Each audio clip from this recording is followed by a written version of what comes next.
Aquella tarde de martes, detuve mis pasos en el pasillo oscuro al escuchar las carcajadas que venían de mi propia sala, seguidas de una frase que me heló la sangre. Mi nuera, rodeada de sus amigas de alta sociedad, sostenía una taza de porcelana y decía en voz alta: «Ay, por favor, esta vieja cree que todavía manda en algo aquí, pero ya le queda poco». No lloré. Acomodé el cuello de mi blusa, di 2 pasos hacia la luz de la sala y las miré en silencio. Soy Victoria. Ya pasé los 65 años, partera jubilada que atendió a medio barrio en el distrito de Barranco. Y esa misma tarde decidí que mi paciencia se había terminado. El silencio que invadió la sala fue inmediato. Las 3 amigas de Lorena, mi nuera, bajaron las tazas de té casi al unísono, produciendo un tintineo nervioso contra los platitos. Lorena palideció, pero su orgullo le impidió bajar la mirada. Llevaba puesto un vestido de seda que mi hijo Mateo aún estaba pagando en cuotas, y su postura era la de la dueña absoluta del lugar. Un lugar que, irónicamente, me pertenecía hasta el último ladrillo. «Buenas tardes, señoras», dije, con la voz tan calmada como el viento que subía desde la Costa Verde. «Permiso, solo venía por un vaso de agua». Caminé hacia la cocina sin apresurar el paso. Sentía la mirada de las 4 mujeres clavada en mi espalda, pero mi postura se mantuvo recta.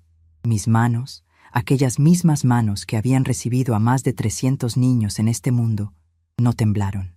En el bolsillo de mi falda tejida, mis dedos rozaron la superficie fría de mi viejo reloj de bolsillo de plata. Era el reloj que mi difunto esposo, Antonio, me había regalado al cumplir nuestro primer aniversario. El mismo reloj con el que, durante décadas, medí los minutos entre las contracciones de las madres parturientas. Ahora, su tic-tac constante parecía medir algo muy distinto: el tiempo que le quedaba a Lorena bajo mi techo. Mientras llenaba el vaso con agua del grifo, escuché los murmullos apresurados en la sala. Las amigas se despedían de forma abrupta, inventando excusas sobre el tráfico en la avenida Grau y compromisos de última hora. Lorena cerró la puerta principal con un golpe seco que resonó por toda la casa de altos techos y ventanales antiguos. Escuché sus pasos pesados acercarse a la cocina. «No tenías por qué entrar así, Victoria», dijo ella, cruzándose de brazos, apoyada en el marco de la puerta. «Me hiciste pasar una vergüenza terrible frente a mis invitadas». Tomé un sorbo de agua, lento y pausado. La miré. «Esta es mi casa, Lorena», respondí, sin elevar el tono de voz. «Y que yo recuerde, el pasillo es de tránsito libre». «Tu casa», suspiró ella, rodando los ojos con esa actitud de superioridad que había cultivado desde que Mateo la trajo a vivir aquí 5 años atrás. «Por favor, Victoria, Mateo paga la luz, el agua y el teléfono. Si no fuera por nosotros, esta casona vieja ya se te habría caído encima.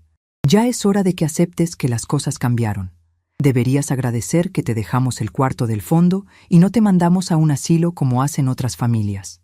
El cuarto del fondo. Hace 5 años, cuando el negocio de importaciones de Mateo fracasó, llegaron a mi puerta con maletas y lágrimas en los ojos.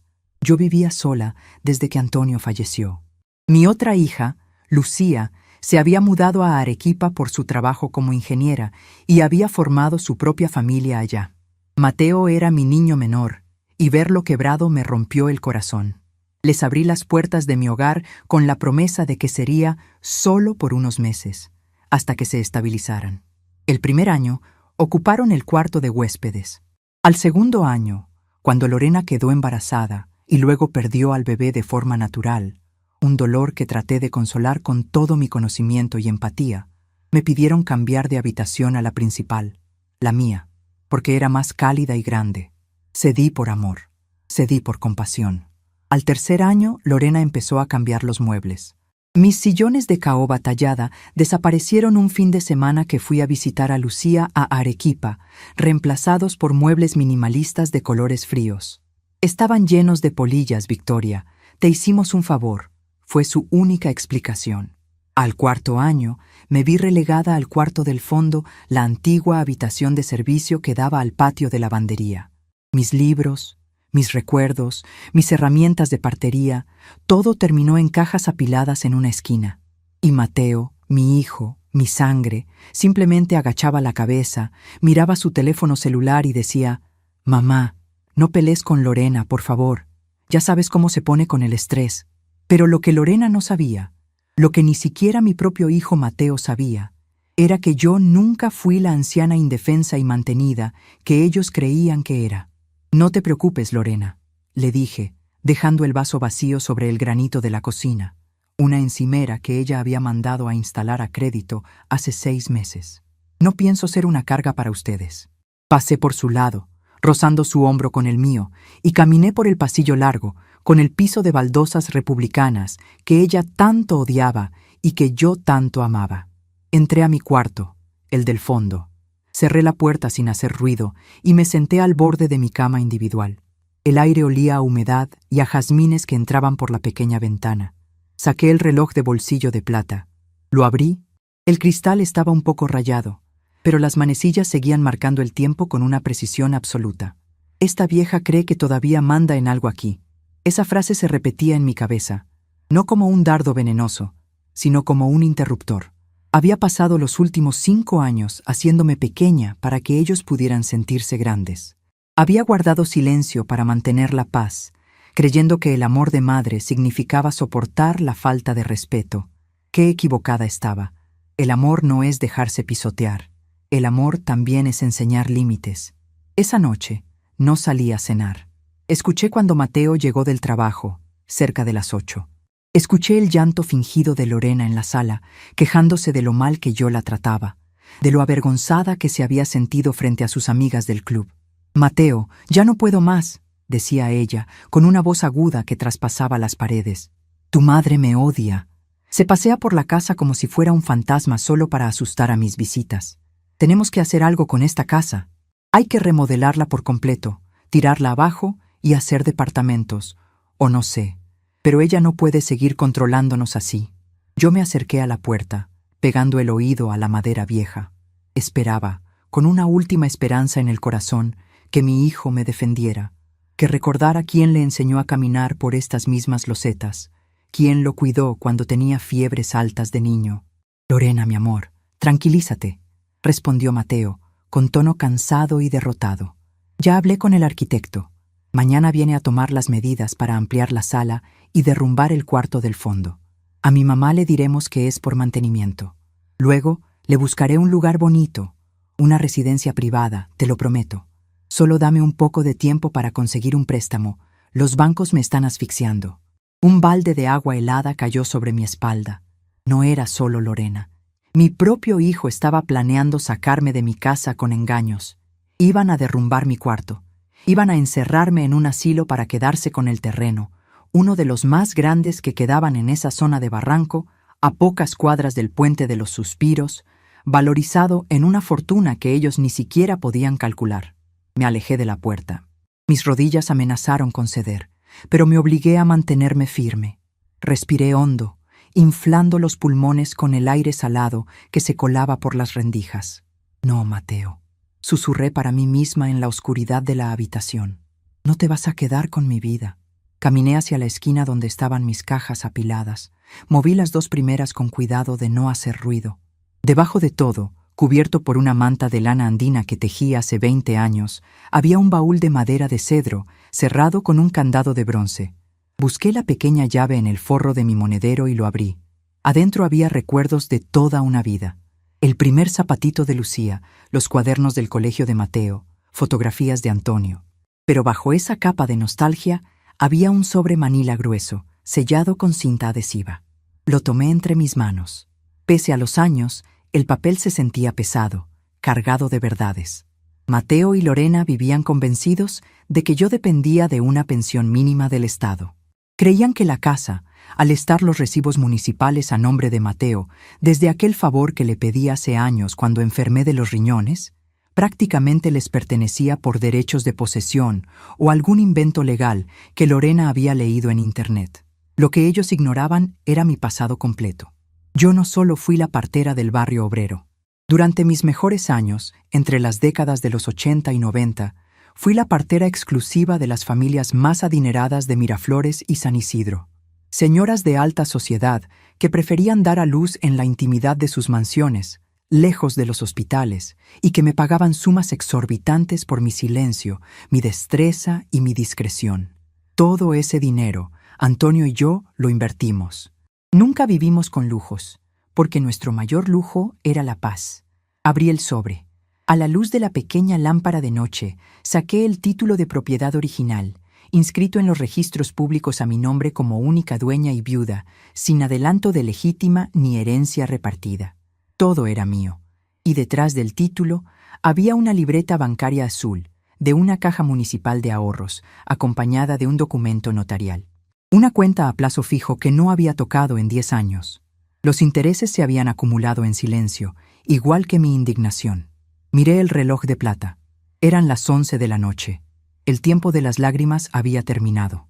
Ahora comenzaba mi turno. A la mañana siguiente, me levanté antes de que el sol asomara por los acantilados de la costa. La casa estaba sumida en un silencio profundo, roto únicamente por los ronquidos suaves de Mateo en la habitación que antes compartía con mi esposo. Me vestí con mi mejor conjunto, una falda azul marino impecable, una blusa blanca almidonada y un saco de hilo gris. Me peiné el cabello blanco en un moño perfecto, sin dejar un solo mechón suelto. Antes de salir de mi cuarto, guardé el título de propiedad y la libreta azul en mi cartera de cuero negro, la misma que usaba para llevar mis instrumentos médicos.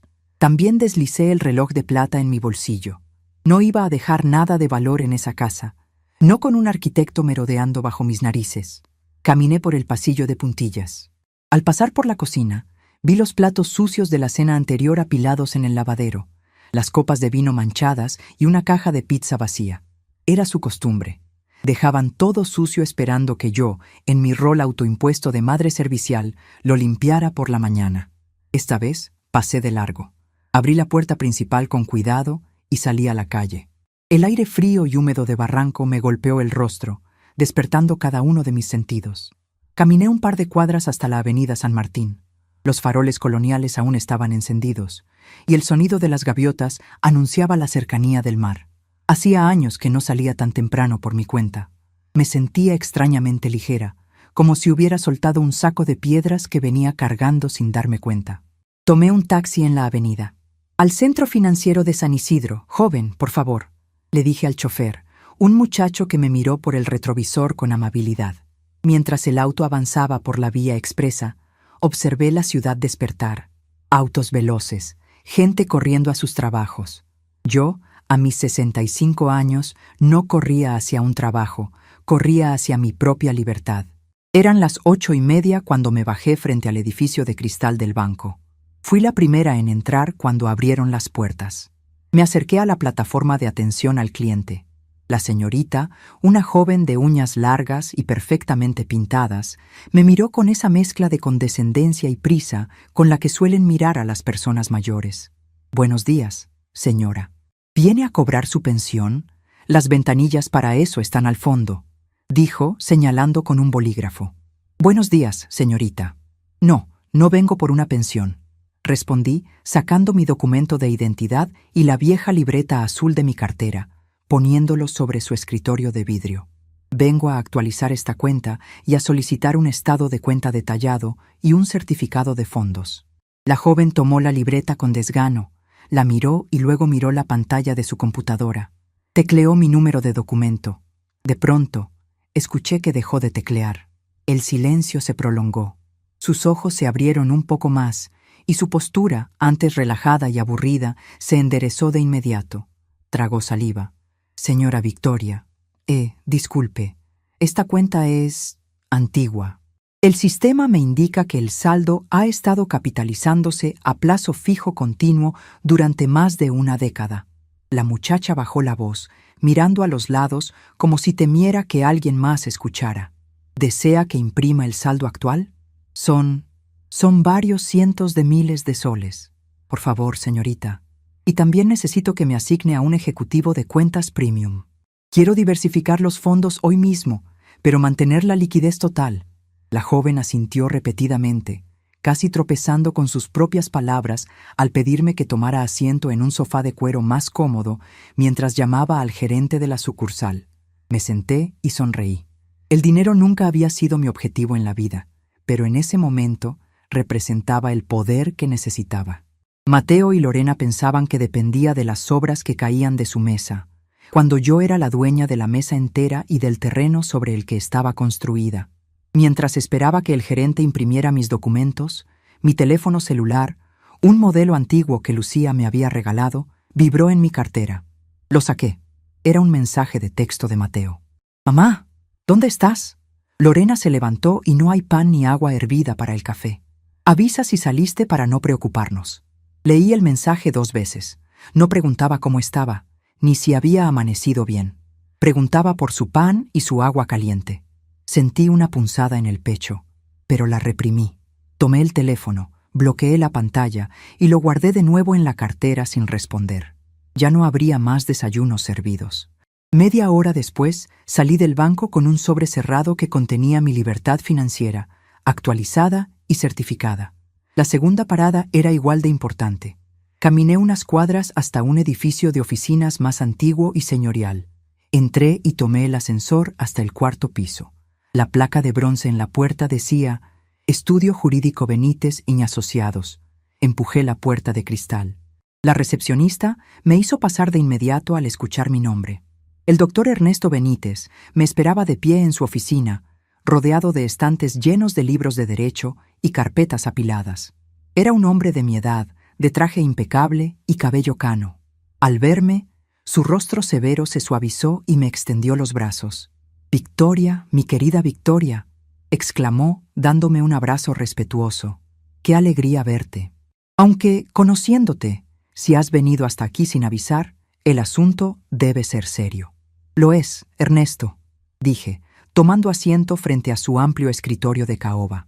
Ernesto y yo nos conocíamos desde hacía casi 40 años.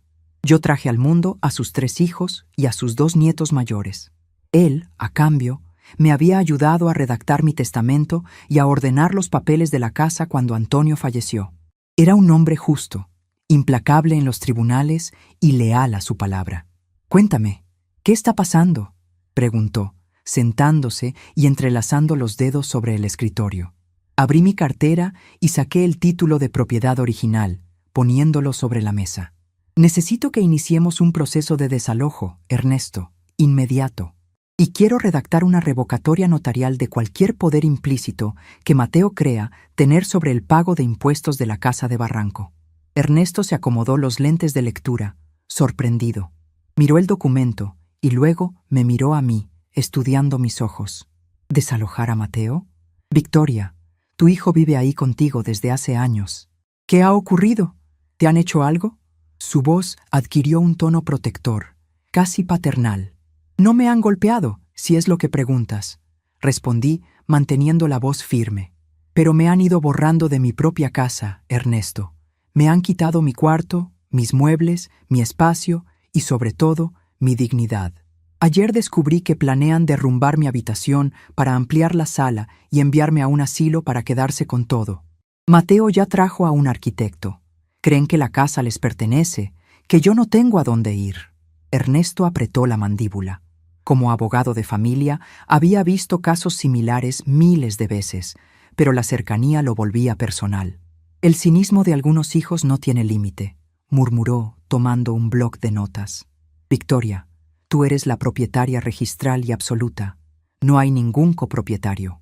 Mateo es tu hijo, pero legalmente, en este momento, él y su esposa son ocupantes precarios. No tienen un contrato de arrendamiento, no pagan alquiler.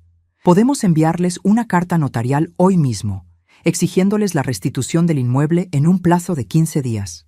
Quiero que sea contundente, Ernesto. No quiero lagunas legales por donde Lorena pueda inventar que tiene derecho a quedarse por haber pagado un par de recibos de luz». «Descuida», sonrió Ernesto, con una frialdad profesional que me dio mucha tranquilidad. «El pago de servicios no otorga derecho de propiedad. Y respecto a las supuestas mejoras que hayan hecho en la casa, como esa encimera de cocina que me comentaste alguna vez, en el caso de ocupantes precarios, si no hubo autorización escrita de la propietaria, las mejoras se quedan a beneficio del inmueble sin derecho a reembolso. Se van a ir con lo que trajeron, sus maletas». Asentí, sentí que el aire regresaba a mis pulmones. «¿Cuánto tiempo tomará, Ernesto?», En la vida real, no en el papel. Sé cómo es la justicia en nuestro país. Si ellos deciden atrincherarse y pelear, un juicio de desalojo por ocupación precaria puede tomar de 2 a 3 años, explicó, mirándome con seriedad. Pero tenemos una ventaja. Me dices que Mateo tiene deudas bancarias, que está asfixiado. Así es, lo escuché anoche. Perfecto. La carta notarial que les enviaremos será un aviso de predemanda. Si un juicio de desalojo se inscribe en registros públicos como carga sobre la propiedad e involucra a Mateo, su historial crediticio se irá al suelo de forma definitiva. Ningún banco le dará el préstamo que busca para remodelar. Si es inteligente, negociará su salida antes de llegar a los tribunales. Y si su esposa es la que presiona por las apariencias, un escándalo legal público es lo último que ella querrá en su círculo social. Atacar al orgullo y al bolsillo, murmuré, entendiendo la estrategia. Exactamente. Yo redactaré la carta. La enviaré por mensajería notarial mañana a primera hora. Pero, Victoria, tienes que saber algo. Una vez que esa carta llegue a sus manos, la convivencia bajo ese techo será un infierno. ¿Estás segura de que quieres estar ahí cuando la bomba estalle? Toqué el reloj de plata en mi bolsillo. Sentí el cristal y el metal frío. No, Ernesto. No me voy a quedar a verlos falar con firmeza. Tengo todo planeado. Le di unas instrucciones finales. Le dejé una provisión de fondos en efectivo para cubrir todos los gastos notariales y aranceles, y me despedí. Eran casi las 2 de la tarde cuando regresé a Barranco. El cielo se había despejado, dejando ver un sol brillante que calentaba las viejas paredes del barrio. Antes de llegar a casa, pasé por una cabina telefónica y llamé a Lucía a Arequipa. «¡Mamita!», contestó mi hija al segundo tono, con esa voz alegre y cantarina que heredó de su padre. «¡Qué milagro que llamas a esta hora! ¿Pasó algo?» «Todo está bien, mi niña», le dije, sonriendo genuinamente por primera vez en semanas. «Lucía, ¿recuerdas que hace tiempo me invitaste a pasar una temporada contigo y los niños allá en Arequipa?» «Claro que sí, mami. El cuarto de visita siempre está listo para ti. Te lo digo siempre, pero tú nunca quieres dejar tu Barranco querido. Pues he cambiado de opinión. ¿Te parece si vuelo para allá pasado mañana? Necesito cambiar de aire por unas semanas. Mamá, sería hermoso. Yo misma te compro el pasaje de avión ahora mismo». «¿Qué dijo Mateo? ¿Él te va a llevar al aeropuerto?» «De Mateo me encargo yo, hija. Tú solo compra el pasaje. Te veré pronto». Colgué. El tablero estaba armado. Mis piezas estaban en movimiento. Caminé las 2 cuadras restantes hasta mi casa. Al abrir la puerta principal, escuché voces extrañas en la sala. Cerré sin hacer ruido y me quedé en el vestíbulo, oculta por el gran espejo de marco dorado. En medio de mi sala, Lorena, Mateo y un hombre que no conocía, vestido con jeans y una camisa a cuadros, sostenían unos planos impresos. El hombre tenía una cinta métrica estirada a lo largo de la pared que conectaba la sala con el pasillo hacia mi cuarto.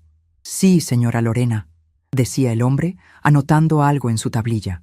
«Si derrumbamos este muro portante, tendríamos que poner una viga de acero, pero abriría todo el espacio. El cuarto del fondo desaparecería por completo y tendrían una sala de concepto abierto, ideal para recepciones». «Justo lo que quiero, arquitecto», respondió Lorena, con los ojos brillando de codicia, moviendo las manos en el aire como si ya estuviera viendo la obra terminada. «Y esa parte de atrás, donde está el patio de servicio, la cerramos y hacemos una terraza para mis eventos». «Me parece excelente», dijo el arquitecto. «Solo hay un detalle, señor Mateo. Necesito los planos de estructuras originales y la licencia de construcción aprobada por la municipalidad. Como es una casa antigua, en zona monumental, los trámites demoran. La propiedad está a su nombre, ¿verdad?» Mateo titubeó, pasó saliva y miró de reojo hacia el pasillo. Los papeles de impuestos están a mi nombre. Sí, todo lo manejo yo. De los registros se encarga mi madre, pero ella ya está mayor. No será problema. Yo firmaré las autorizaciones como apoderado». Una risa amarga quiso escapar de mi garganta, pero me la tragué. Apoderado. El muy ingenuo creía que tener el recibo del agua a su nombre le daba poder sobre la escritura pública. Avancé hacia la sala, haciendo resonar los tacones de mis zapatos negros sobre las baldosas. Los 3 se giraron hacia mí con sorpresa. «¡Mamá!», exclamó Mateo, dando un paso atrás como un niño atrapado robando mermelada. ¿Dónde estabas? Te estuvimos llamando en la mañana. Fui a caminar, Mateo. El médico me ha recomendado hacer ejercicio. Mentí, mirando fijamente al arquitecto, que me saludó con una inclinación de cabeza. Lorena se cruzó de brazos y me miró de arriba abajo. Pues qué bien que camines, Victoria, porque estamos ocupados aquí. El arquitecto está haciendo unas mediciones para una reparación de tuberías en la sala. ¿Reparación de tuberías derrumbando muros portantes? Pregunté, alzando una ceja. Es la primera vez que escucho una técnica tan agresiva de gasfitería. El arquitecto se puso rojo y miró a Mateo con confusión. Lorena tensó la mandíbula. Es un mantenimiento profundo, mamá, no te preocupes, intervino Mateo, sudando frío. Tú no entiendes de estas cosas modernas. Ve a tu cuarto, descansa. Nosotros nos ocupamos de todo. Los miré a los dos. Vi el miedo en los ojos de mi hijo, el miedo a ser descubierto, mezclado con la arrogancia cobarde de quien cree tener el control. Vi a Lorena, altiva, desesperada por adueñarse de un estatus que no le correspondía. Tienen razón, dije, con voz serena y una pequeña sonrisa en los labios. Yo ya estoy mayor para entender de construcciones modernas, pero entiendo perfectamente de espacios y tiempos. Metí la mano en mi bolsillo y saqué mi reloj de plata. Lo abrí. El tic-tac resonó en el breve silencio de la sala. Arquitecto, un consejo. Me dirigí al hombre, ignorando a mi hijo y a mi nuera. No gaste tiempo en hacer cotizaciones para esta casa. Los planos originales no están disponibles y le aseguro que en las próximas 2 semanas el diseño de esta familia va a cambiar radicalmente. El hombre frunció el ceño, completamente perdido. ¿Qué estás diciendo, Victoria? Siseó Lorena, acercándose con aire amenazante. Deja de decir estupideces y asustar al contratista. Digo que me voy a mi cuarto, a descansar, le respondí, guardando el reloj y dándoles la espalda. Tengan una buena tarde. Caminé por el pasillo escuchando los murmullos furiosos de Lorena y las disculpas avergonzadas de Mateo hacia el arquitecto. Entré a mi habitación, cerré la puerta y me senté frente a mis cajas apiladas. Saqué la maleta mediana que guardaba debajo de la cama y comencé a guardar mi ropa. Blusas, faldas, zapatos cómodos. Empaqué mis libros más preciados y el baúl de madera de cedro. Mañana llegaría la carta notarial a esta misma puerta. Yo ya tendría un pie en el avión hacia Arequipa, lejos de sus gritos, lejos de su veneno. Dejaría que la bomba estallara en sus manos, y cuando el humo se disipara, se darían cuenta de que la anciana que no mandaba en nada había decidido mandar en una sola cosa, en el punto final de esta historia. Pero lo que yo todavía no sabía, mientras cerraba el cierre de mi maleta, era que la humillación que habían planeado para mí al día siguiente iba a acelerar mis planes de una forma que ni el mismo doctor Ernesto Benítez habría podido prever. A las 7 de la mañana del día siguiente, el sonido de un claxon insistente frente a la puerta principal me obligó a abrir los ojos.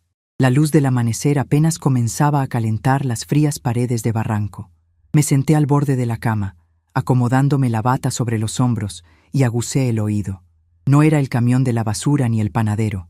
Eran voces agudas, risas exageradas y el inconfundible chirrido de ruedas de equipaje golpeando contra el suelo de cemento de la entrada. Me acerqué a la ventana que daba al jardín delantero y moví un poco la cortina. Allí, frente a mi reja de hierro forjado, estaba estacionado un taxi del que bajaban 2 mujeres. Reconocí de inmediato a Consuelo, la madre de Lorena. Una mujer que siempre me había mirado por encima del hombro, porque su difunto esposo había sido un pequeño comerciante con ínfulas de grandeza.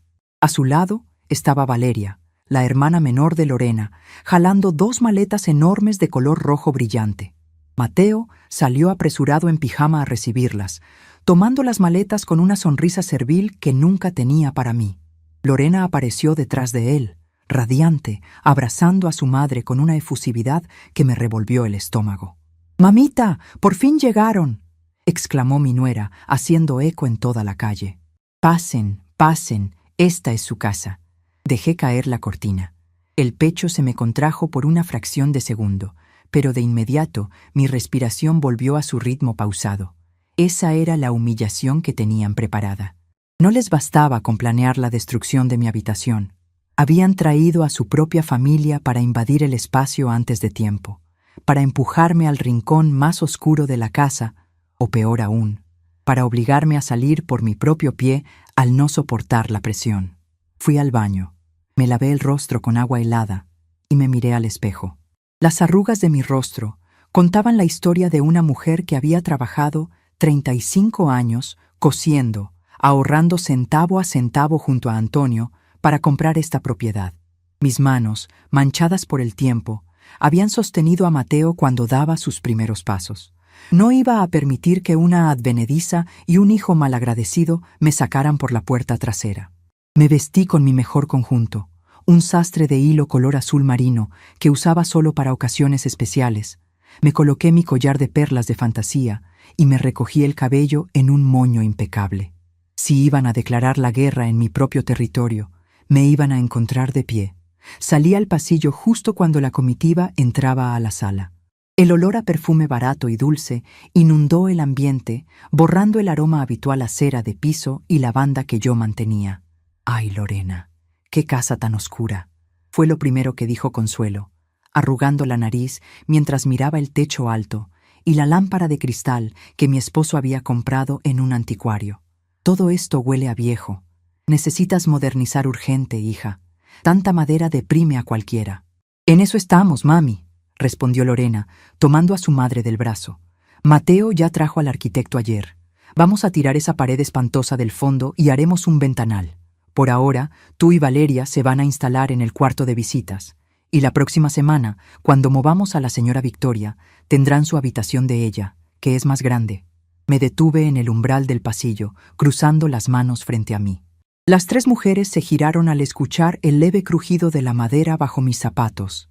Mateo, que venía cargando las maletas por detrás, palideció un poco al verme tan arreglada a esa hora de la mañana. «Buenos días», dije, con la voz serena y el tono neutro de quien saluda a un extraño en la fila del banco. Consuelo me miró de arriba a abajo, frunciendo los labios en una sonrisa de lástima fingida. «Victoria, mujer, qué milagro verte de pie tan temprano.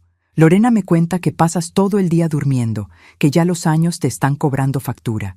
Hay que cuidarse. A nuestra edad los huesos son de cristal y la mente... Bueno, la mente se va de paseo y a veces no vuelve».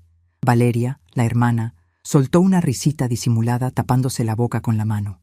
«Mi mente está exactamente donde debe estar, señora Consuelo», respondí, caminando lentamente hacia la cocina sin apartar la mirada de sus ojos.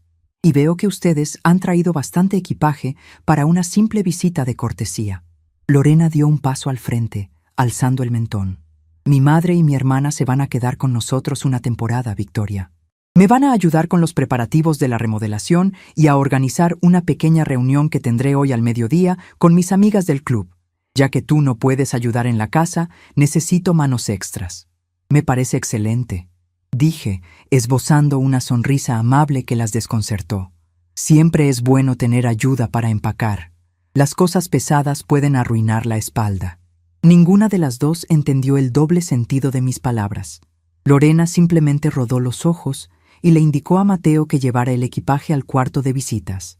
Pasé de largo hacia la cocina para prepararme mi infusión de manzanilla. Mientras esperaba que el agua hirviera, saqué el reloj de plata de mi bolsillo. Faltaban unos minutos para las 8 de la mañana. Ernesto, mi abogado, me había asegurado que la mensajería notarial realizaba sus primeras entregas al mediodía, justo cuando las personas estaban en casa para almorzar. El tiempo corría a mi favor. El resto de la mañana fue un despliegue de humillaciones calculadas que soporté en completo silencio. Observé, sentada desde el pequeño sofá del rincón de lectura, cómo Consuelo se paseaba por mi sala criticando cada mueble, cada cuadro y cada adorno. Vi a Valeria arrastrar mis macetas de helechos hacia el patio trasero porque atraían mosquitos. Escuché a Lorena darle órdenes a Mateo para que fuera a comprar bocaditos finos y vino espumante para sus invitadas. A mí me trataban como si fuera una figura de yeso, un mueble más que pronto sería desechado. Cerca de las 11 de la mañana, Mateo pasó por el pasillo y notó la maleta mediana que yo había dejado disimuladamente cerca de la puerta de mi habitación, lista para mi viaje a Arequipa. Se detuvo en seco, frunció el ceño y entró a mi cuarto sin tocar. Yo estaba doblando una chalina sobre la cama. «Mamá, ¿qué es esa maleta?», preguntó, con un tono de sospecha mezclado con autoridad. «¿A dónde crees que vas? Tú no puedes andar sola por la calle, y mucho menos viajar». Me giré hacia él.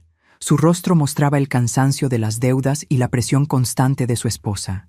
Por un segundo, vi al niño que me pedía ayuda con sus tareas de matemáticas en la mesa del comedor, pero ese espejismo se desvaneció al ver la frialdad de sus ojos adultos.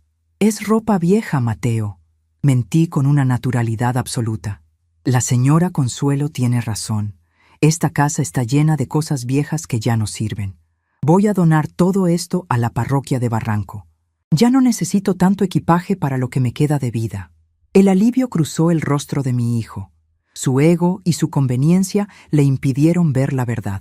Le resultaba mucho más fácil creer que yo me estaba rindiendo, que estaba aceptando mi destino de anciana dócil. «Ah, me parece muy bien, mamá. Es bueno hacer limpieza. Si quieres, mañana yo mismo llevo la maleta en el auto para que no camines». Hizo una pausa y miró hacia la sala. «Oye, sobre lo de hoy, Lorena tendrá a sus amigas aquí al mediodía. Son gente de la alta sociedad. Te pido por favor que te quedes en tu cuarto. No queremos que te agobies con el ruido. Y tú sabes cómo es Lorena. Quiere dar una buena impresión.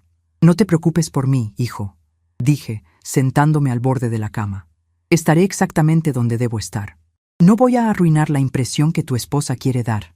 Mateo asintió, satisfecho, y salió cerrando la puerta. Respiré hondo. Una vez, 2 veces. El nivel de ceguera voluntaria en la que vivían era fascinante y triste a la vez. Creían tener todas las cuerdas en sus manos, ignorando que el escenario sobre el que estaban parados estaba a punto de colapsar. Al mediodía, el timbre comenzó a sonar sin descanso. Desde mi habitación escuchaba los saludos estridentes, los besos al aire y el choque de las copas de cristal. Eran unas 6 o 7 mujeres, amigas de Lorena, mujeres que hablaban con un tono impostado, compitiendo por ver quién había viajado más o quién tenía la cartera más cara. A pesar de la advertencia de Mateo, no pensaba quedarme encerrada, no en mi propia casa. Tomé mi bastón de madera de cedro, no porque lo necesitara para caminar, sino porque el sonido rítmico que hacía contra el suelo de baldosas anunciaba mi presencia con la autoridad de un juez entrando a la corte. Salí de mi habitación y caminé por el pasillo largo que daba a la sala principal. El murmullo de las conversaciones se apagó poco a poco conforme me acercaba. Cuando llegué al arco de la sala, todas las miradas se clavaron en mí. Lorena estaba en el centro, sosteniendo una bandeja de bocaditos, riendo a carcajadas por algo que había dicho una mujer de cabello platinado. Al verme, la sonrisa de mi nuera se congeló. Consuelo, sentada en mi sillón favorito, tensó los hombros.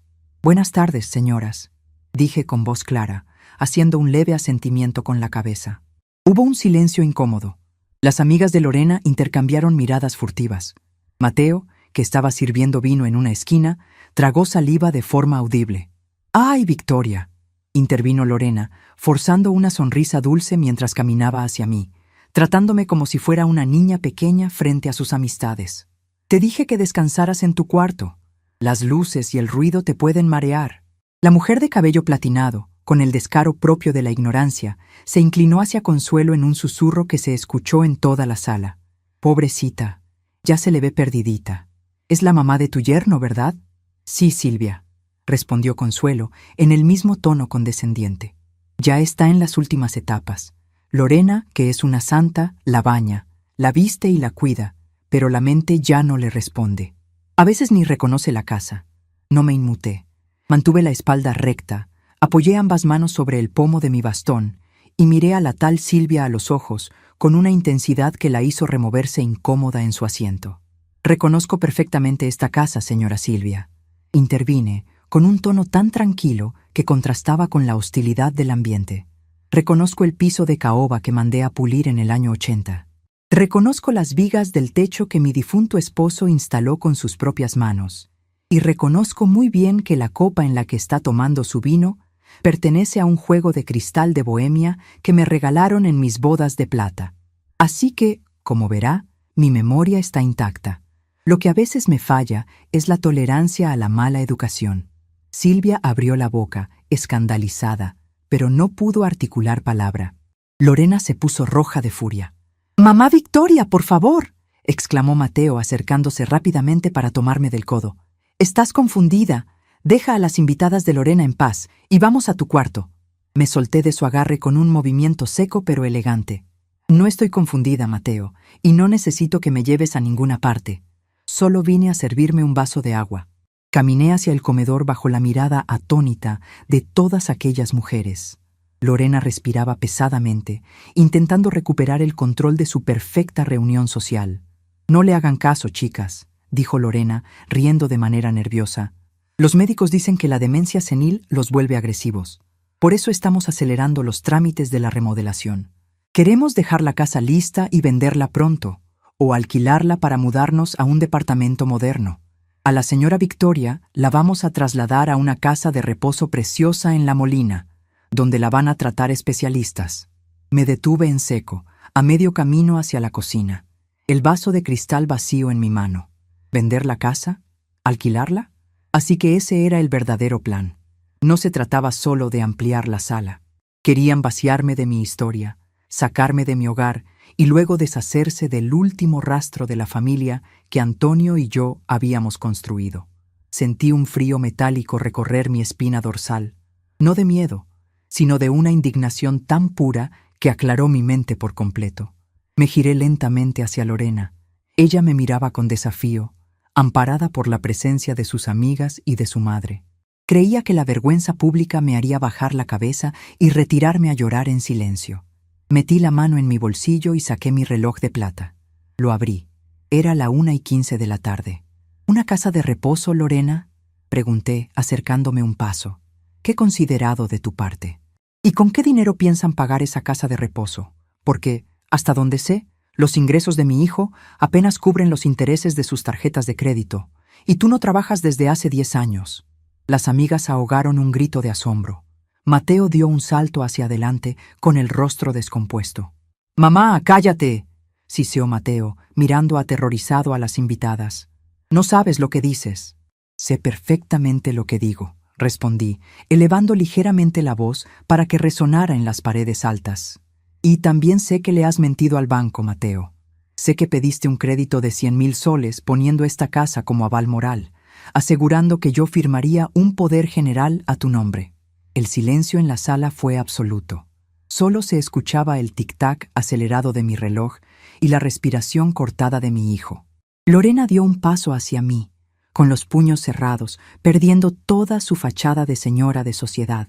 «Eres una vieja bruja venenosa», escupió Lorena, sin importarle que sus amigas estuvieran escuchando. «Eres una oportunista que no soporta ver que nosotros tenemos el control. Esta casa es de Mateo.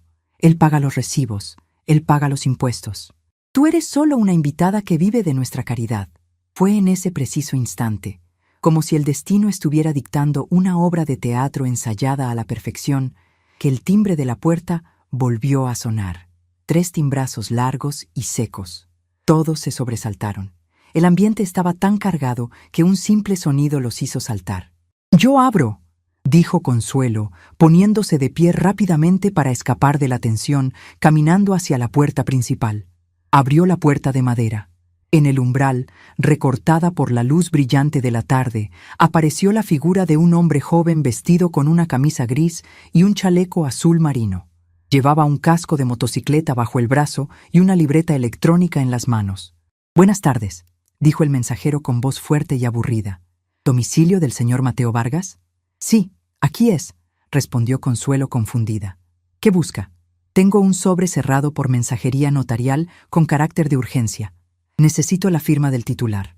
Mateo parpadeó, sacudido de su estado de pánico. Caminó hacia la puerta a paso lento, como si sus piernas pesaran 100 kilos.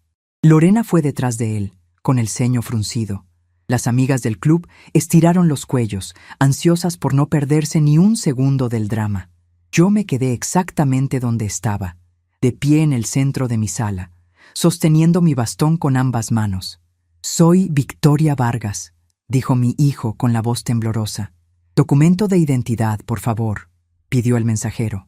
Mateo sacó su billetera torpemente y le mostró su carnet. El hombre asintió, le entregó un bolígrafo y señaló la pantalla electrónica. «Firme aquí». Mateo trazó su firma. El mensajero sacó de su mochila de lona un sobre manila grueso, sellado con un timbre rojo de seguridad en la pestaña. En la esquina superior izquierda, impreso en letras negras y gruesas, se leía claramente el logotipo del bufete: Estudio Jurídico Benítez y Asociados. «Que tenga un buen día», dijo el mensajero entregándole el sobre. Se dio la media vuelta y desapareció por la calle de regreso a su moto. Consuelo cerró la puerta. Mateo se quedó mirando el sobre en sus manos como si sostuviera una serpiente venenosa. El silencio regresó a la casa, denso y asfixiante. «¿Qué es eso, Mateo?», preguntó Lorena, con voz aguda y nerviosa. «¿Es el permiso de la municipalidad para la obra? Abre de una vez». Mateo no respondió. Sus dedos temblaban levemente mientras rompía el sello de seguridad. Sacó 3 folios unidos por una grapa y timbrados con el sello oficial de la notaría. Sus ojos comenzaron a recorrer las primeras líneas. Vi cómo la poca sangre que le quedaba en el rostro desaparecía por completo. Sus pupilas se dilataron y su boca se abrió en una mueca de terror mudo. «Mateo, me estás asustando. ¿Qué dice el infeliz papel?», exigió Lorena, arrancándole los folios de las manos. Lorena acomodó su vista y comenzó a leer en voz alta, sin poder contenerse, ignorando por completo que sus amigas y su madre estaban presentes. «Carta notarial. Asunto: requerimiento de desalojo por ocupación precaria y revocatoria de consentimiento». La voz de Lorena se quebró en la primera línea. Parpadeó repetidas veces y continuó, ahora balbuceando. «Por medio de la presente, yo, Victoria, en calidad de única propietaria registral del inmueble, exijo la restitución inmediata del predio, otorgando un plazo máximo e improrrogable de 15 días calendario para que los ocupantes precarios desocupen la propiedad con todas sus pertenencias, bajo apercibimiento de iniciar las acciones civiles y penales correspondientes». Lorena dejó caer las hojas al suelo, como si quemaran. Levantó la vista hacia mí. Su rostro era una máscara de pura incredulidad. «¿Qué significa esta estupidez?», susurró con la voz rota. «Significa exactamente lo que acabas de leer, Lorena», respondí, mi voz resonando clara y firme, sin un ápice de duda.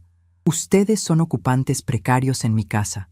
No hay un contrato, no hay propiedad, no hay herencia adelantada. Y tienen 15 días para empacar todo el circo que han montado aquí y marcharse». La explosión fue instantánea. Lorena soltó un grito que hizo eco en el techo de madera. «¡Estás completamente demente!», bramó, avanzando hacia mí con los puños apretados. Su madre la tomó del brazo para detenerla. «No puedes hacernos esto. Nosotros hemos mantenido esta casa. El agua y la luz están a nombre de Mateo. Nosotros cambiamos la encimera de la cocina.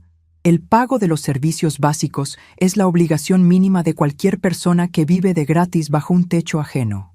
«Lorena», le contesté, manteniendo mi posición, mirándola con una calma gélida que la enfureció aún más. «Y en cuanto a tu famosa encimera de granito, la ley es muy clara con los ocupantes precarios.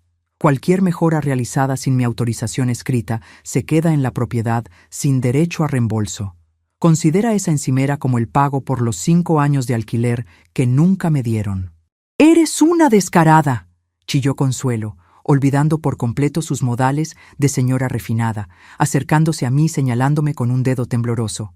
«No vamos a permitir esta injusticia. Mateo es tu hijo, y como madre le di techo, educación y amor», repliqué sin apartar la mirada de Consuelo. «Pero ustedes confundieron mi amor con debilidad, confundieron mi paciencia con estupidez.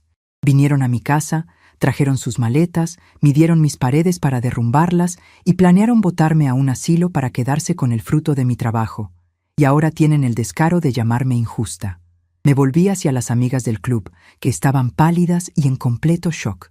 Algunas ya estaban agarrando sus carteras, desesperadas por escapar de la escena. «Señoras, lamento mucho que el almuerzo se haya arruinado», les dije con tono cortés, como si acabara de anunciar que se quemó el arroz.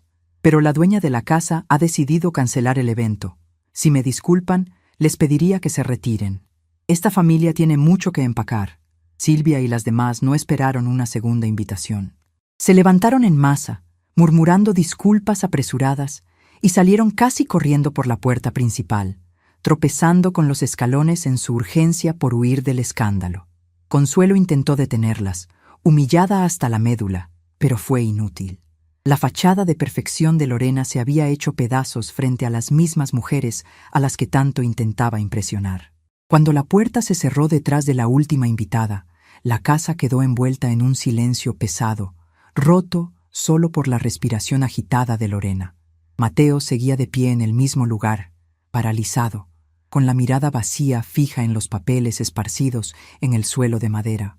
Parecía un hombre al que le acababan de anunciar una enfermedad terminal. «Mamá», comenzó a decir Mateo, con la voz quebrada. Caminó lentamente hacia mí, juntando las manos en un gesto de súplica patético. «Mamá, por favor, piensa bien lo que estás haciendo. No puedes desalojarme. Soy tu hijo. Si me llevas a juicio, si esto se registra legalmente, me vas a arruinar la vida». «Tu vida te la arruinaste tú solo, Mateo», dije, sintiendo una punzada de dolor genuino en el corazón, pero sin permitir que mi voz temblara. «Elegiste el silencio cómplice. Escuchaste cómo tu esposa me humillaba a diario, cómo me reducía a una sombra en mi propio hogar, y no hiciste nada. Te vendiste por la tranquilidad barata y por las apariencias.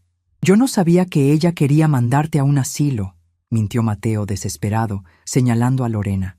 «No seas cobarde, Mateo», le gritó Lorena, con los ojos inyectados en sangre, dándole un empujón en el hombro. «Tú estuviste de acuerdo. Tú dijiste que tu madre ya no servía ni para calentar el agua. No me eches la culpa ahora que la vieja se volvió loca».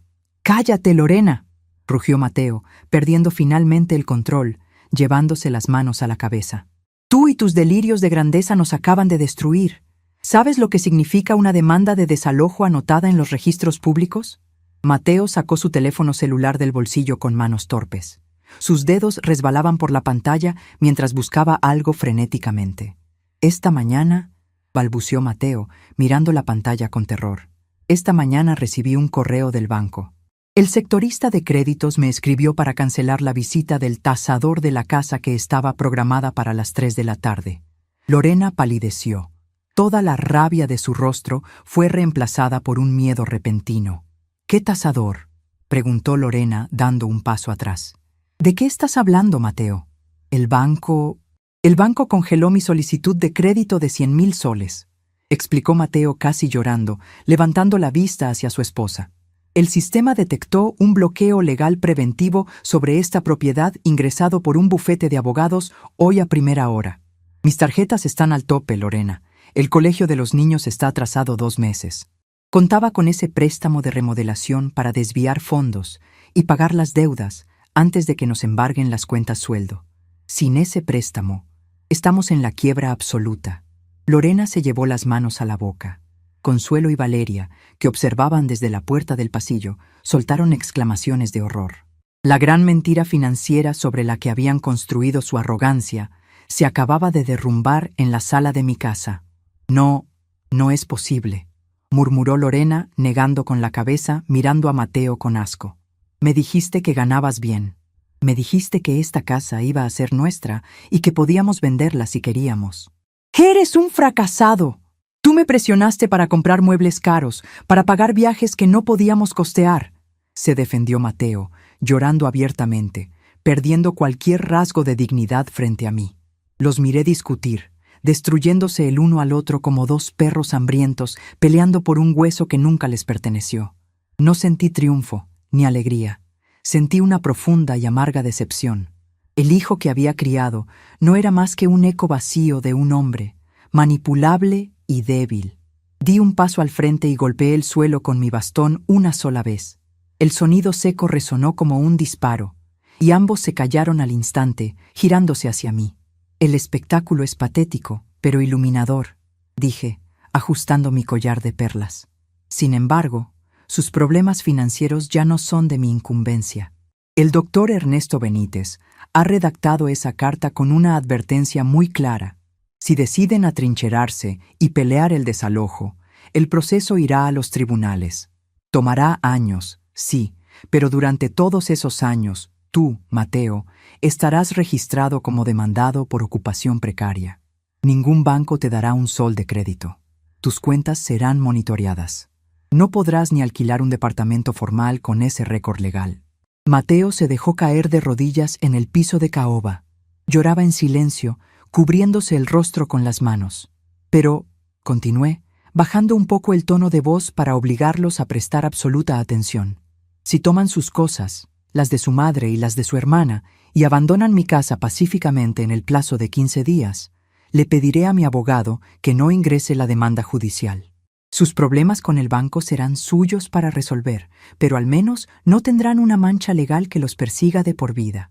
Es la única concesión que tendrán de mi parte. Lorena respiraba por la boca, mirando el suelo, asimilando la derrota. Pero en personas como ella, la arrogancia y la maldad son enfermedades crónicas. Cuando se ven acorraladas, no piden perdón. Buscan el golpe más bajo posible. De repente, Lorena levantó la vista. Sus ojos brillaron con una luz maníaca. Se limpió las lágrimas de rabia y esbozó una sonrisa torcida, casi psicótica. «No nos vamos a ir», dijo Lorena, enderezando la espalda, hablando con una calma forzada que helaba la sangre. «Tú estás sola, vieja. Eres una anciana frágil que se resbala fácilmente en las escaleras. No tienes a nadie aquí que te defienda. Si la demanda no está en el juzgado todavía, es solo un papel. Y tú no tienes la escritura original a la mano para probar nada frente a la policía si yo decido llamar ahora mismo y decir que me estás atacando y que tienes un episodio de demencia violenta». «Lorena, por Dios, detente», suplicó Mateo desde el suelo, aterrado por el alcance de las palabras de su esposa. Pero Lorena no lo escuchó. Corrió hacia el teléfono fijo que estaba sobre la pequeña mesa de caoba en el rincón de la sala. Levantó el auricular y comenzó a marcar el número de emergencia de la Policía Nacional. «Voy a decirles que intentaste apuñalarme con unas tijeras de podar», dijo Lorena, mirándome con puro odio mientras el teléfono marcaba. «Voy a decirles que eres un peligro para nosotros y para ti misma. Te van a llevar detenida y luego directo al área de psiquiatría del hospital. Cuando los médicos vean tu actitud altanera, dirán que es paranoia senil. Yo misma me encargaré de firmar la internación. Tú de aquí sales en camisa de fuerza, vieja infeliz». Consuelo sonrió desde el pasillo, apoyando la locura de su hija. Mateo temblaba, incapaz de ponerse de pie, acobardado por la maldad pura que reinaba en su propio matrimonio. Yo no me moví. No intenté quitarle el teléfono. No grité. Solamente crucé las manos sobre el mango de mi bastón, manteniendo el rostro impasible. Mi tranquilidad parecía desquiciar aún más a Lorena, que esperaba verme rogar o llorar de miedo. «¿Aló? ¿Policía Nacional?», habló Lorena al auricular con una voz actuada, repentinamente llena de pánico fingido. «Ayuda, por favor. Mi suegra, una señora de 72 años con demencia severa, se ha vuelto agresiva. Nos está amenazando con un cuchillo en la sala de nuestra casa. Vengan rápido, por favor. Tenemos mucho miedo. La dirección es...». Lorena dio la dirección exacta, colgó el teléfono con fuerza y me sonrió con los dientes apretados. «Ya vienen por ti», siseó, acercándose un paso. «A ver cómo te defiende tu abogado de un reporte psiquiátrico policial. Se acabó tu jueguito de poder, Victoria. Te metiste con la persona equivocada». El ambiente se volvió denso, eléctrico. Los minutos que siguieron fueron una agonía silenciosa. Mateo lloraba en el suelo. Consuelo y Valeria observaban con expectación morbosa. Y Lorena cruzaba los brazos, triunfante. Creía haber encontrado la laguna legal perfecta, la trampa definitiva basada en el prejuicio hacia las mujeres mayores. Pero lo que ella no sabía era que el tablero ya estaba completamente inclinado a mi favor. Apenas 10 minutos después, se escuchó el sonido de un motor pesado y el chirrido de unas llantas frenando frente a la reja exterior. Las luces de la sirena policial destellaron en rojo y azul a través de los amplios ventanales de la sala, proyectando sombras fantasmales sobre nosotros. Lorena se pellizcó los brazos hasta dejarse marcas rojas y se despeinó el cabello para parecer una víctima aterrada. Corrió hacia la puerta principal y la abrió de golpe. 2 agentes de policía, uniformados y con gesto serio, estaban en la vereda. Lorena rompió a llorar de forma teatral. «Oficiales, por fin llegaron», gimió Lorena, señalándome hacia el interior de la casa. Es ella, mi suegra. Perdió la razón. Se puso violenta de la nada, nos empezó a falar con firmeza y amenazó con hacernos daño. Mi esposo está en el suelo, aterrado. Por favor, llévensela. Necesita ayuda psiquiátrica urgente. No está en sus cabales. Los dos oficiales entraron a la sala. Sus botas resonaron sobre la madera. Miraron a Mateo en el suelo, miraron los papeles legales esparcidos alrededor de él y luego me miraron a mí. Yo permanecía de pie en el mismo lugar, impecable en mi traje azul marino, mi cabello recogido y mis manos tranquilas reposando sobre el bastón. No había en mí ni una sola señal de la demencia violenta que Lorena describía. El oficial de mayor rango, un hombre de rostro duro y bigote espeso, miró a Lorena y frunció el ceño. ¿Usted es la señora Lorena de Vargas?, preguntó el oficial con voz ronca. Sí, oficial, soy yo, respondió Lorena, asintiendo fervientemente, secándose lágrimas invisibles. Fui yo quien llamó. Tienen que inmovilizarla. El oficial no sacó las esposas. No se acercó a mí. En lugar de eso, sacó de su bolsillo superior una hoja de papel doblada que tenía un membrete oficial. Desdobló el papel lentamente, miró el contenido y luego clavó sus ojos en Lorena con una expresión de profundo hastío. Señora, dijo el oficial con un tono cortante y profesional que congeló la sonrisa de consuelo en el pasillo. Acabamos de recibir una notificación preventiva desde la Comisaría Central hace 2 horas, ingresada por el Estudio Jurídico Benítez. El documento legal es una orden de resguardo para la señora Victoria, propietaria del predio, advirtiendo que los ocupantes precarios de esta dirección podrían intentar acusaciones falsas o violencia doméstica para evitar un desalojo inminente. La boca de Lorena se abrió, pero ningún sonido salió de ella. Mateo dejó de llorar de golpe y levantó la cabeza. El oficial avanzó un paso hacia mi nuera, su mano descansando casualmente sobre el cinturón táctico. El abogado de la señora Victoria también nos informó que ella tiene un pasaje de avión comprado para salir hacia Arequipa pasado mañana y solicitó garantías policiales para asegurar que ustedes no interfirieran con su salida ni destruyeran el patrimonio mientras ella no está. El policía me miró e hizo un leve asentimiento de respeto. Señora Victoria, ¿se encuentra usted bien? ¿Alguien le ha puesto un dedo encima? Respiré profundamente. El peso de la batalla comenzaba a disiparse, dejando paso a la claridad de la victoria.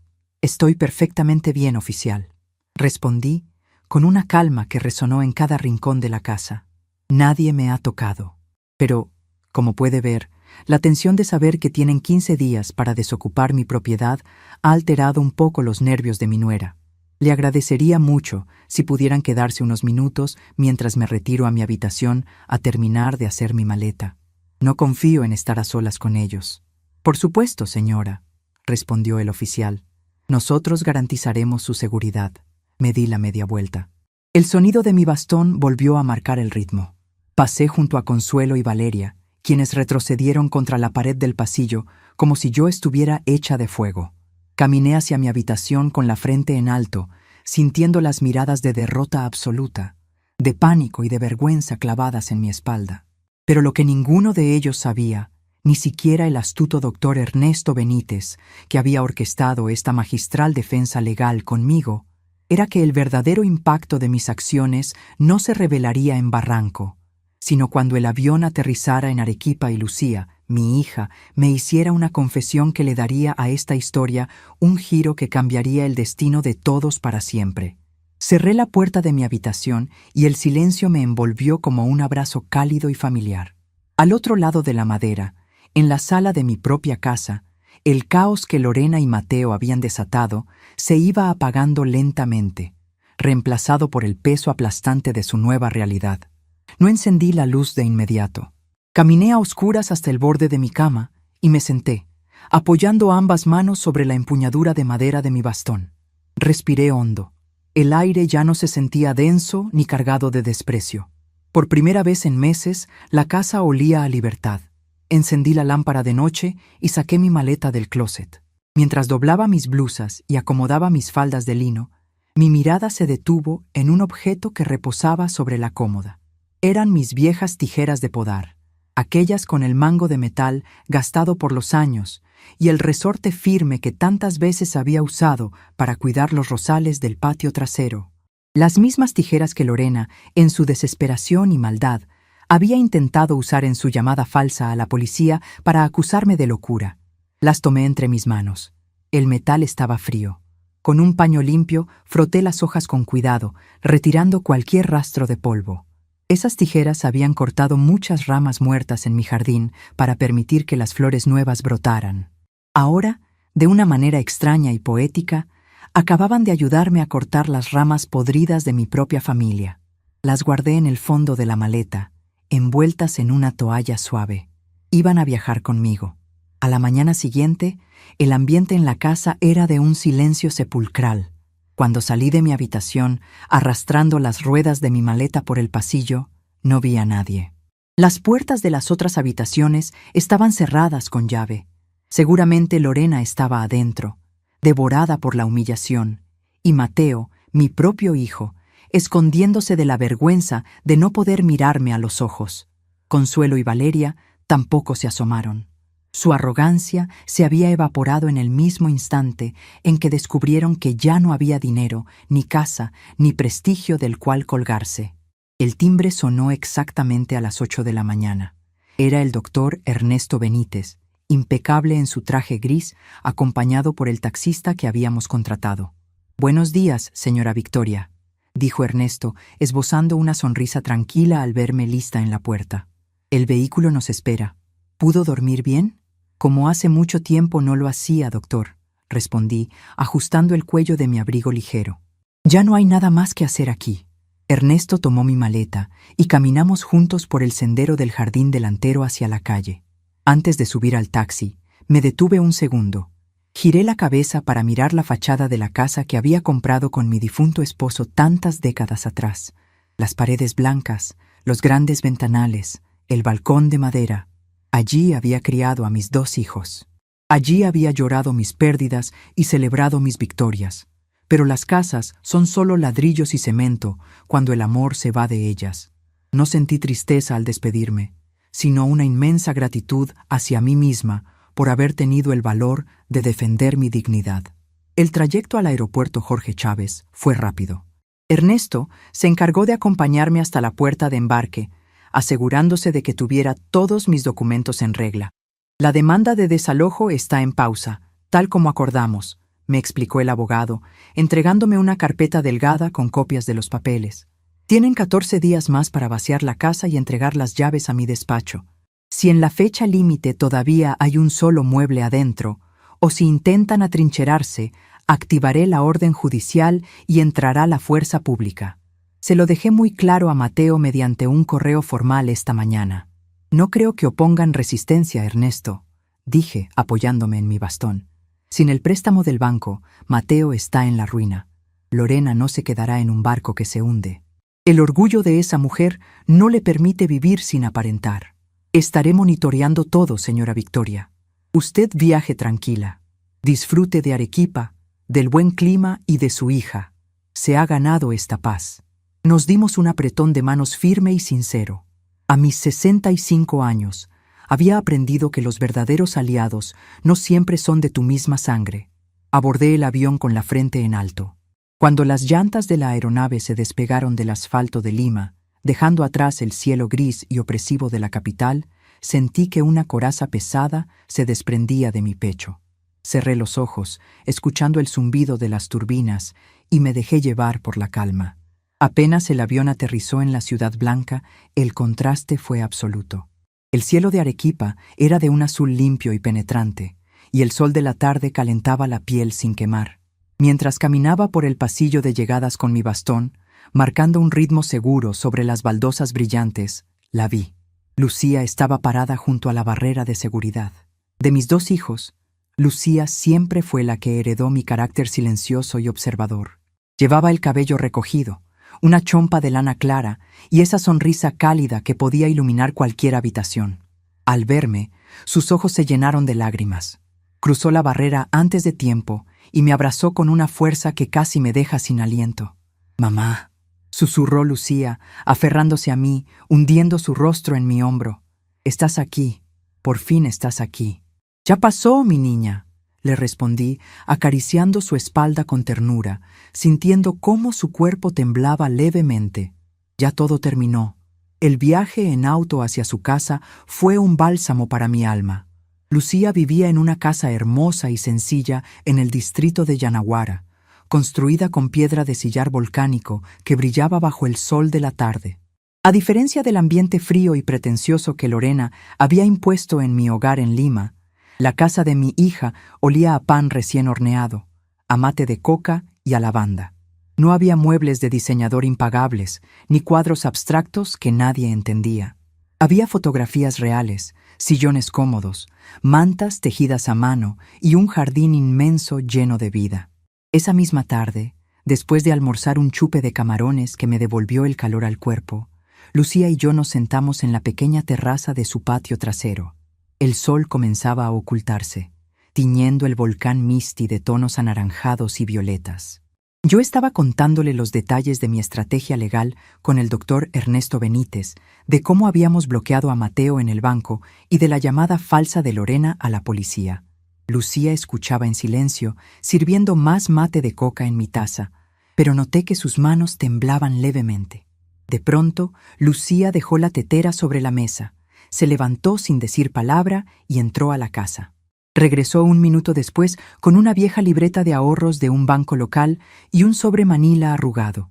Se sentó frente a mí, tomó mis manos entre las suyas y me miró con una intensidad que me sorprendió. «Lo que no te he contado, mamá», dijo Lucía, con la voz quebrada por una mezcla de rabia antigua y alivio. «Es que Mateo me buscó hace 6 meses».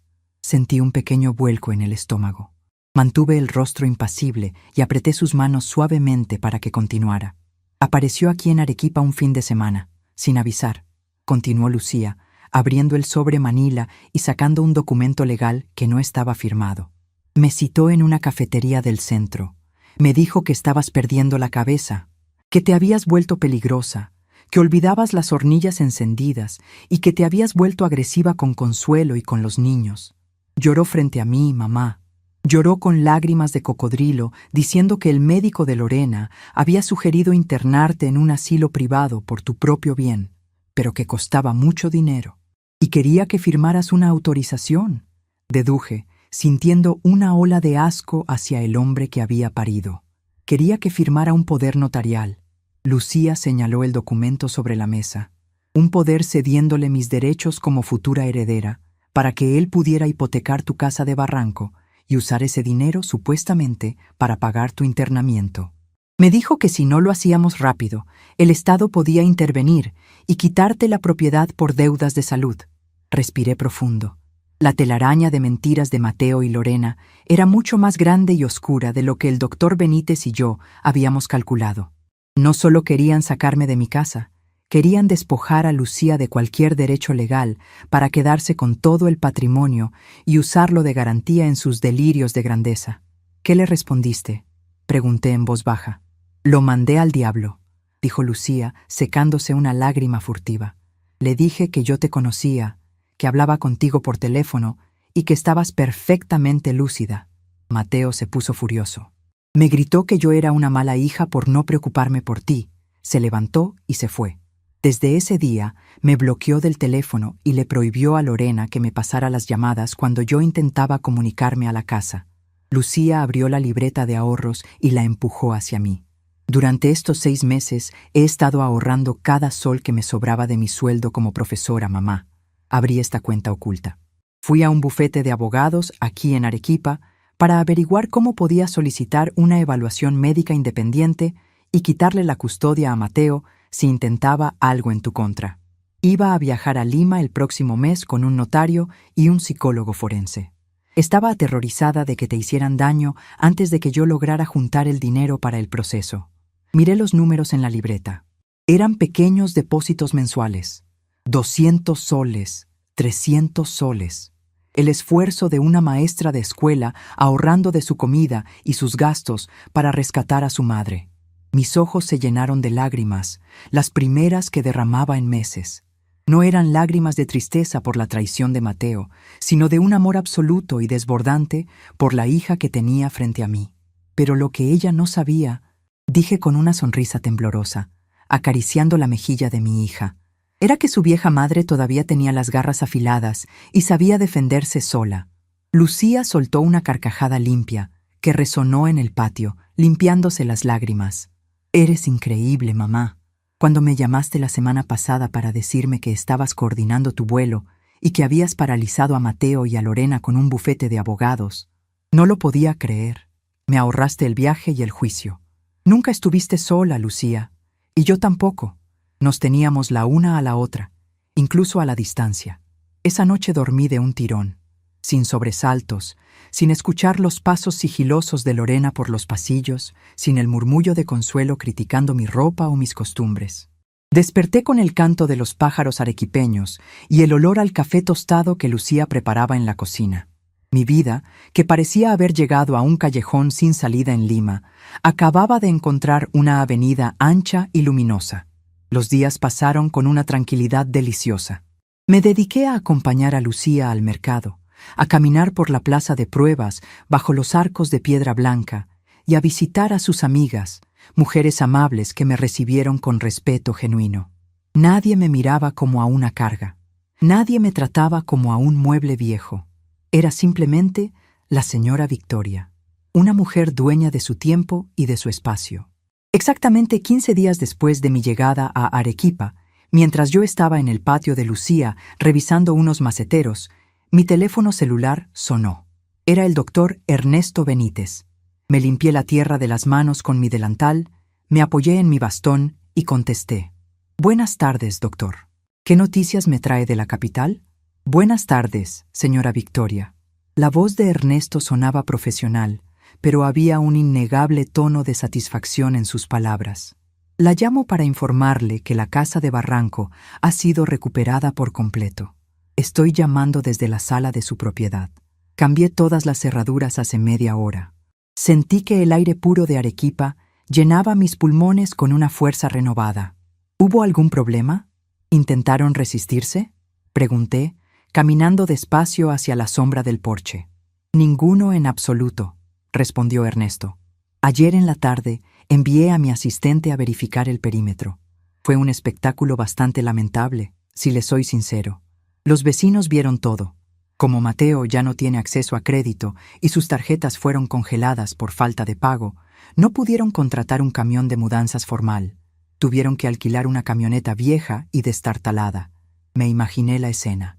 Lorena, que tanto se jactaba de su supuesto estatus frente a sus amigas del club, sacando sus muebles caros en una furgoneta polvorienta frente a los ojos de todo el vecindario que ella creía dominar. «¿A dónde se fueron?», pregunté, más por curiosidad práctica que por interés emocional. Mis investigadores hicieron un seguimiento rutinario para asegurarnos de que no rondaran la zona, explicó el abogado. Se mudaron a un departamento de un solo dormitorio, en una zona industrial bastante ruidosa del Cono Norte, justo encima de un taller mecánico. Era lo único que podían pagar en efectivo y sin revisión de historial crediticio. Pero lo más revelador, señora Victoria, es que no están todos juntos. ¿A qué se refiere? Consuelo y Valeria, la madre y la hermana de Lorena, empacaron sus propias maletas hace 2 días. Aparentemente hubo una discusión terrible a gritos en la puerta de la casa. Valeria le reclamó a Lorena por haberlas dejado en la calle y Consuelo le dijo a Mateo que era un inútil.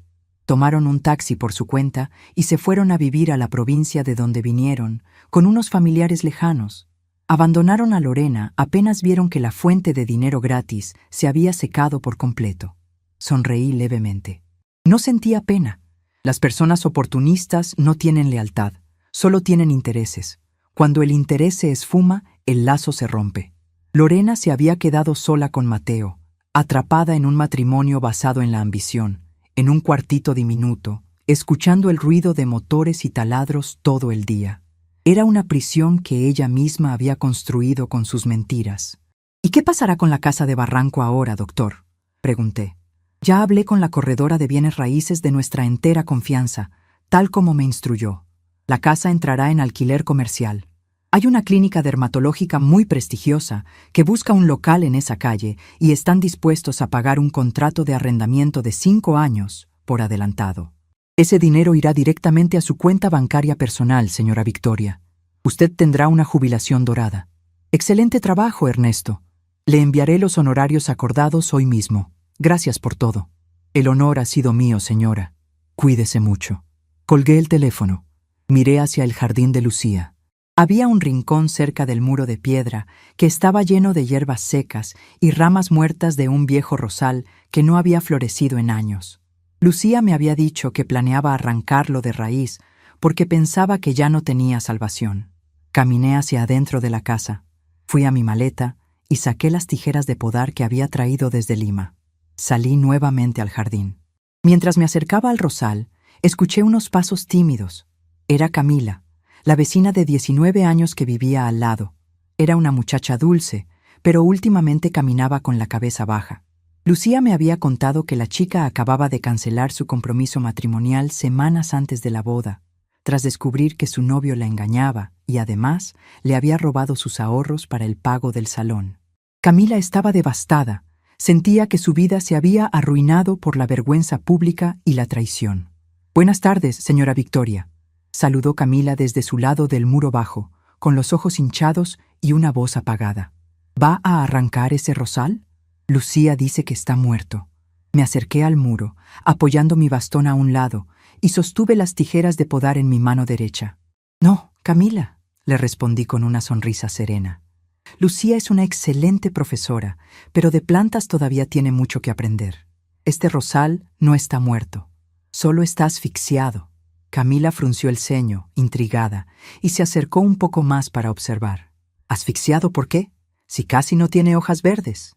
«Por el peso de lo que ya no sirve», dije, señalando las ramas gruesas, marrones y quebradizas que se enredaban entre sí, tapando la luz del sol al centro de la planta.